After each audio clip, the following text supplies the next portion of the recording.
Hello, welcome to a new video. Today it's time for my November reading wrap up and it was a really good one.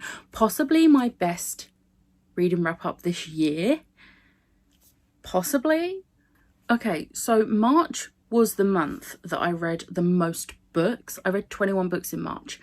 I've only read 18 in November. However, consistently throughout the entire year, I've been reading between like 4,500 and just over 6,000 pages.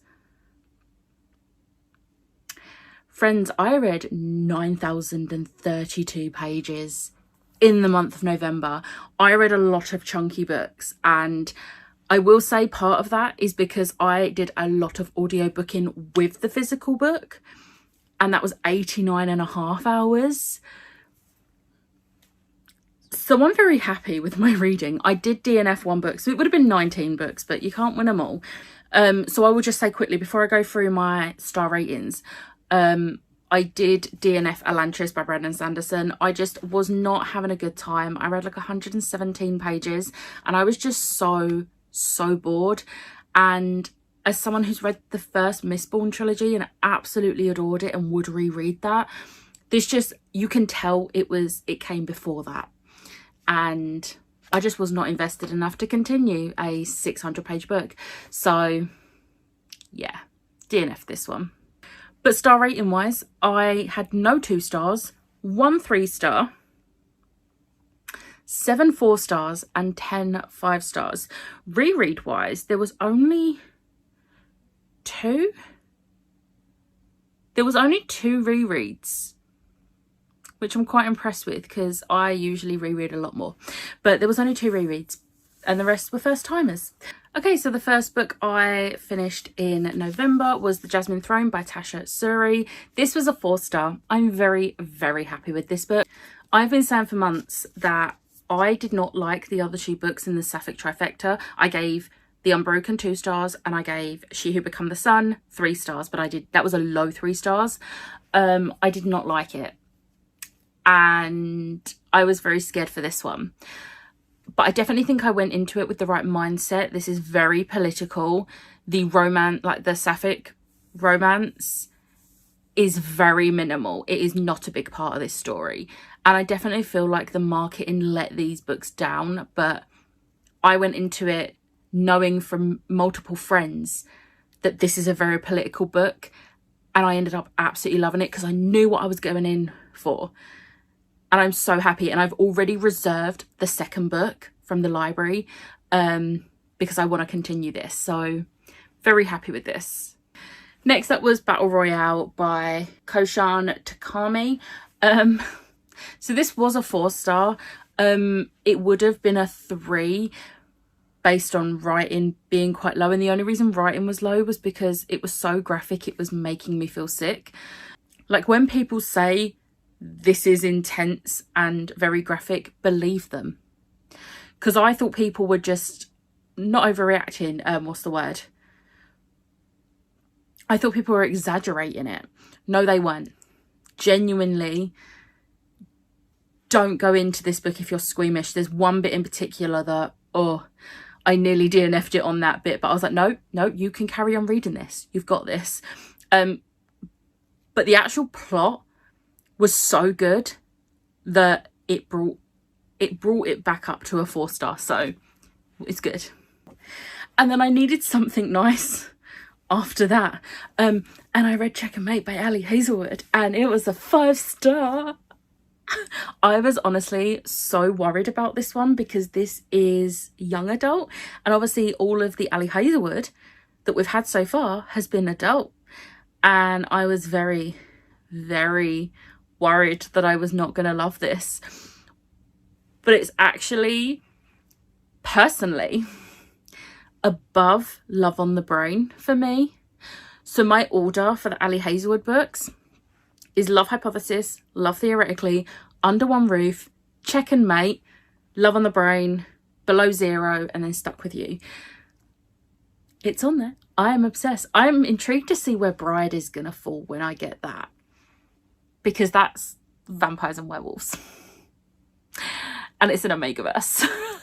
Whereas this is contemporary and everything else has been contemporary, but absolutely adore this so much.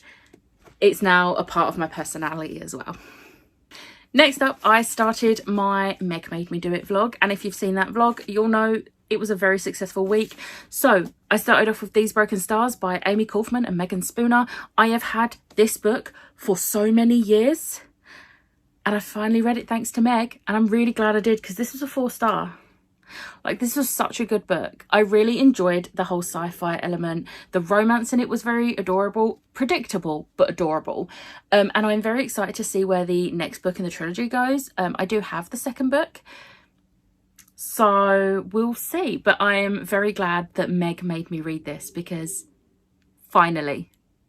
And then in the Meg Made Me Do It vlog, I also started reading a book that wasn't on her list. It was just because I got the hold in from the library, and it is The Society for Soulless Girls by Laura Stephen. This was a 5-star. This was incredible. I have only ever read one Laura Stephen book previously, and it was a contemporary, and it was okay, but it was a 4-star, I think, for me. And there was just something about it. I just wasn't gelling with it. Whereas this was incredible. I absolutely adored the vibes of this. It was just so atmospheric. And I know I say that so often about this book, but that is the best way to describe it. I loved the whole witchy vibes as well. It was just so good. And then we were back to Meg's vlog, and it was The Whispering Dark by Kelly Andrew. This was a 5-star. I absolutely adored this. It was so well done. The plot was incredible. The characters were incredible. And I loved it. And there was rep. There was death rep in this, which you don't see often in books. Especially not, I'm pretty sure this is YA. You don't see that in books, especially not fantasy books. Apparently no one is disabled in fantasy. Apart from the Curse So Dark and Lonely books, they have disabled repping. But this was amazing. I really, really loved how it was done. So, yeah. This was another one that Meg was calling me out for, because I got this in a Luma crate when it first came out, which was in 2022, and I think it was the beginning of 2022. So it's not the oldest book I've got. That was These Broken Stars. But I've still had it for like a year and a half. So, yeah. Next, also on Meg's vlog, was the Very Secret Society of Irregular Witches by Sangu Mandana. This was a 4-star. I really, really enjoyed this. This was cute. I absolutely loved the grumpy sunshine trope in this. It was so well done. And also just like the way the main character interacted with the other characters was just so adorable. And I absolutely loved this. I needed this. This is a cute romance and I needed it. Next up was The Wisteria Society of Lady Scoundrels by India Holton. This was also on Meg's list. This was the one that she thought I would not enjoy as much. And she was correct. This was my 3-star of the month. I didn't dislike this. I did enjoy it. I just don't think it's a book for me. It's a Regency romance type book. It does have like pirates in that, but it's not my sort of book. I thought it sounded really good, so I thought it would be one of those ones that just slip through the cracks and I enjoy. And I didn't, like I said, I didn't dislike it. It was a 3-star. It was okay. But I won't be continuing the series with this, but I am glad that I gave it a go. So I'm still glad that Meg put this on their list, because out of my comfort zone. And then it kind of worked in my favour, because obviously I didn't want Meg's vlog to end on a low note with a 3-star. And it just so happened my library hold of a certain book came in, and it was Weathergirl by Rachel Lynn Solomon. Rachel Lynn Solomon is a favourite of Meg's, and Meg's the reason that I started reading her books. I'd already read X Talk, and this was the next one. So when the audiobook hold came in at my library in the week of my Meg Made Me Do It vlog, there was no way I was not reading it for her vlog as a let's just do this. And I'm really glad I did, because this was a 5-star. This is a new favourite for me. Like, I really enjoyed the X-Talk, but this one was better. I absolutely adored the characters in this, and they were just so perfect for, like, I just love them. And I want more of them. So yeah, I'm really happy that I read this one. Then on to the rest of the books I read in the month. So next up we have The Isles of the Gods by Amy Kaufman. This was a 4-star. I really enjoyed this. I really enjoyed the plot and the characters. My only criticism, and I think the only reason it got a 4-star, not a 5-star, is because there were just too many character POVs.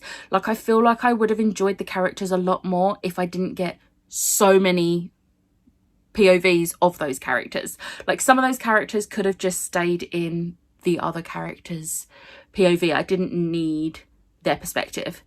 I still enjoyed it. I'm still going to be continuing this series. I don't know if it's a duology or a trilogy. I can't remember. But either way, I'm still going to be continuing this series, and I'm looking forward to that. But the amount of character point of views were just a little tad too much. Next up, my audiobook library hold for Thrawn, Treason by Timothy Zahn finally came in. This is the 3rd book in this particular Thrawn trilogy, and I absolutely love this. This was a 4-star. The 2nd book in this trilogy is definitely my favourite, because it does a lot of going back and forth between Thrawn being with Anakin and Thrawn being with Darth Vader, and I really, really liked the contrast between the two timelines. This one takes place obviously after, because it carries on, and I did still really enjoy this. I really like seeing just how clever and calculating Thrawn is, but it just wasn't as good, and I think it's just because I love Anakin and Darth Vader that made the 2nd one my favourite in the entire trilogy. But this one was a very, very strong book, and I really want more of Thrawn. I do still have the 3rd book in the other Thrawn trilogy, but that one takes place way before this trilogy, but it doesn't matter what order you read them in, I don't think. I don't know. But yeah, I really enjoyed this. Next up, I finished a trilogy. I read Lightbringer by Claire Legrand. This was a 4-star. I really, really enjoyed the way this trilogy wrapped up. I thought it was so well done. The stakes were so high, and it makes me happy. It made me a little bit sad as well, but it makes me happy. And I'm so glad I have finally completed this series, because I've had these books for so long, and I've been putting off this 3rd book because it was intimidating. And also, finishing a series is always intimidating, because you've always got that thought in your head, like, am I gonna like how this author ends this series that I love? But Claire Legrand did this well. Next, we went very, very light-hearted, and I read Mermedusa by Thomas Taylor. This is the 5th and final book in the Arion Sea series, and whilst I like how everything was wrapped up and the whole series has ended, and I do think it was the right time to end the series, because I do think if they'd just carried on, it would have got a bit boring after a while. I think these 5 books have worked really, really well, and I've loved my time with them. But I'm still sad, because that's it. There's no new stories, and I'm very sad about that. But also, the ending was so good. The whole book was so good. And I was just like, I loved it so much. Easily one of my favourite middle grade stories, like series ever. Next, we have Throne of the Fallen by Kerri Maniscalco. Can we appreciate this is a new release? This came out in October, and I've already read it. Isle of the Gods was a 2023 release. Checkmate, well, obviously we knew I was going to read an Ali Hazelwood book instantly. Mermedusa, I think, came out this year. Or was it late last year? Either way, there's 2 other new releases on this as well. Like, I did well in November. But yeah, Throne of the Fallen by Kerri Maniscalco. Look at those edges.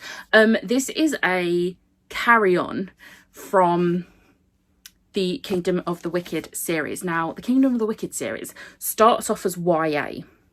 The first book is YA, and then the next 2 books are adult. This one is also adult, and I am so glad of that, because this was absolutely incredible, and this would not have worked as a YA. No way. No way. I'm glad that Kerri Maniscalco saw the error of her ways after the first book in the trilogy. I will say, do not read this if you don't want spoilers for the trilogy, because there is a lot in here that spoils the trilogy. I have noticed that Kerri Maniscalco has said she's doing a book for every single one of the Princes of Hell, like all of the brothers. So this is Envy's book. This has a lot of spoilers, but if I recall on her Instagram post, she has said the next book is not going to have like spoilers, like Wrath will be in it, but it's not going to have spoilers. So if you want to read the next one as a standalone, you can. I personally wouldn't do that because there's still the overall story. But I'm glad that she's doing that, because a lot of authors don't do that. And some people just don't want to, if they discover the series like 5 books in, they just don't want to read it, which is a real shame because they're just such good books. But I absolutely loved seeing Envy's story, and I absolutely adore Envy. He is amazing. And yeah, I don't think I said, but this is a 5-star. Next up was my reread of Gemini by Amy Kaufman and Jay Kristoff. Absolutely adored my reread. I actually forgot a few of the things that happen in this, and then a couple of pages before they happened, my brain remembered, and I was like, oh my god, this is about to happen. And it was just such a fun time reading. Like, I had the audiobook and the physical book, which when it's a book like this, having both with a full cast audiobook, oh, perfect way to read them. I'm really excited to see how Obsidio comes out in that format. Next up, another chunky one, we have The Fragile Threads of Power by V.E. Schwab. I did it, another new release. Look at me, not leaving books until like 3 years after they've been released. I'm really glad I read this. I've been really intimidated because it's huge, but also the Dark Shadow Magic series was the first ever series I read by Schwab, and I instantly fell in love. For a while it was my favourite series by Schwab, and then I discovered the Monsters of Verity series. And I love those characters, and I wanted more from those characters, and I'm really glad we got it, and I really like how it was done. It was so good. And I really like the introduction of some new characters as well, because I feel like if this had just been a sequel of just the old characters, I don't think I would have enjoyed it as much. But getting introduction to some new characters was so good, and the way it was done was so clever that I just... And yeah, I can't remember what I was saying because Belle started barking downstairs, but I absolutely loved this book, and I'm so glad I didn't wait forever to read it. We're almost at the end. We've got 2 more books. So next up is Starbringer by Tracy Wolff and Nina Croft, another 2023 release. I can't remember when in 2023 this came out, because I got sent this from the publisher, which is Little Brown, so like Harper. I think it was sent through Harper. I don't know. Anyway, absolutely adored this book. This was a 5-star. My main thing I loved is that you could tell it's a Tracy Wolff book. These are Tracy Wolff characters, and I say that as someone who's only ever read her Crave series. I've not read anything else by Tracy Wolff yet. I love the Crave series so much, and I love her characters, and she has a way of writing characters. Now, I actually thought this was another young adult book, until a certain thing happened, and it was a bit too descriptive for a young adult book. Looked it up. No, it's new adult. So yeah, I love this because it's got some sapphic in it. And yeah, it was really good. But the actual storyline as well was so well done. It was so clever. And I'm just like, I need the next book now. And then the final book I read in November was a reread, and it is Air of Fire by Sarah J Maas. I tabbed. I cried a lot. I knocked my tree again. I love this series. This is my favourite book in the series. Like, Kingdom of Ash is a very, very, very close second, but I do think Kingdom of Ash is second. I love Air of Fire. It's where my favourite character comes into it. And another character as well that I absolutely adore. And I'm just like, yes, please. Yes. So yeah, 5-star, obviously. I will say I also read a significant amount of Landscape of a Blur of Conquerors. I read like 488 pages throughout the month of November. I was hoping to finish it, but I still have about 500 pages to go. So it just wasn't going to happen because I could feel myself nearing a burnout, clearly, from how much I read in November. So I decided instead of spending the last day, I was going to spend Thursday just reading when I got home from work. And I'm really glad I didn't, because I definitely would have burnt myself out. And then, like, I'm filming this on the 2nd of December. Yesterday, I didn't read anything either. I've given myself 2 days to just chill and not read, because I think if I had forced myself to read any more of Landscape with a Blur of Conquerors, now don't get me wrong, I'm absolutely loving that book.